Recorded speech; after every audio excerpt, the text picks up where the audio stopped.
Since 1938, we have drilled over 6,000 oil and gas wells in the Gulf of America and built thousands of miles of pipeline.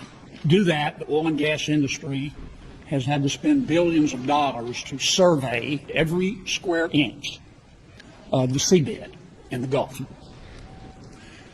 Every square inch has been surveyed and x-rayed. We found 4,000 shipwrecks. In the waning days of the Biden administration, BOEM promulgated a new rule that says if you want to drill a well or build a pipeline, you've got to survey it again. This, of course, increases the cost of drilling, which, of course, increases the cost of energy because the extra cost is passed on to the consumer, which, of course, hurts us in our fight to lower prices.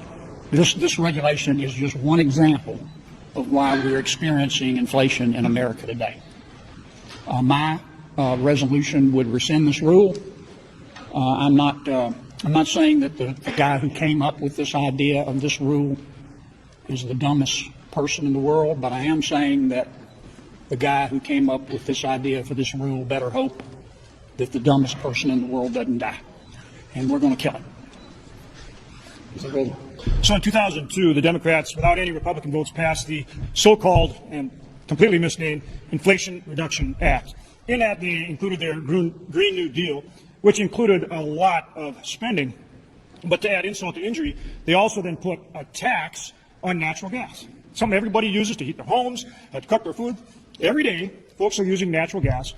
And in the Inflation Reduction Act, the Democrats put a tax on methane, on natural gas. So essentially, what the CRA, Congressional Review Act, resolution that I'm putting forward does is it repeals that tax on natural gas. And, the IRA, Inflation Reduction Act, should have been called the IAA, the Inflation Acceleration Act, because that's just exactly what it did, taking inflation to 9%. Not only with spending, like the Green New Deal, but by putting a tax, if you can believe it, on natural gas that every single American uses every single day. That hits the low-income people the hardest. And to put it into perspective, since 1990, we have reduced emissions from natural gas by 20%. Now, that sounds pretty good. Since 1990, we've reduced overall emissions by 20%. And in that time, we've doubled the production of natural gas. Do the math on that one. We have the best environmental standards in the world. And so the solution for the Democrats is to tax it, get less of it, and get it from countries with worse environmental standards. Beyond ridiculous. We're going to repeal it. So thanks to Republicans and President Trump, who's going to get inflation under control with a whole variety of things, including making America energy dominant once again. We're going to produce more energy here at home. Energy security is national security, it's jobs, it's economic growth, and it's going to help bring prices down for consumers across this country. Here. Questions first. Right. Any other questions? Can I go? You're dismissed. Was it appropriate for the U.S. to vote against the UN resolution that deemed Russia as the aggressor in the war taking place in Ukraine? And also, do you think Putin can be trusted to set any peace deal in Egypt? Well, I've stated my views, I think, as you know, on who started the war.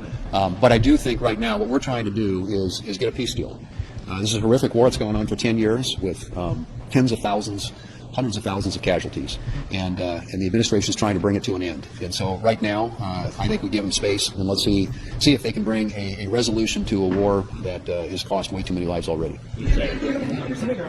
Some of your Republican colleagues have expressed concerns about the cleaver way that DOGE is doing cuts. Say that it's lacking humanity, it's lacking compassion. Do you have any concerns about the human cost of the cuts that DOGE is making? Some of these federal workers who are losing their jobs, who have been working as federal workers for sometimes decades? I think that any process you undergo where you're trying to find efficiencies, and if that involves some reductions in force, it needs to be done in a respectful way. Obviously, that's respectful of people involved.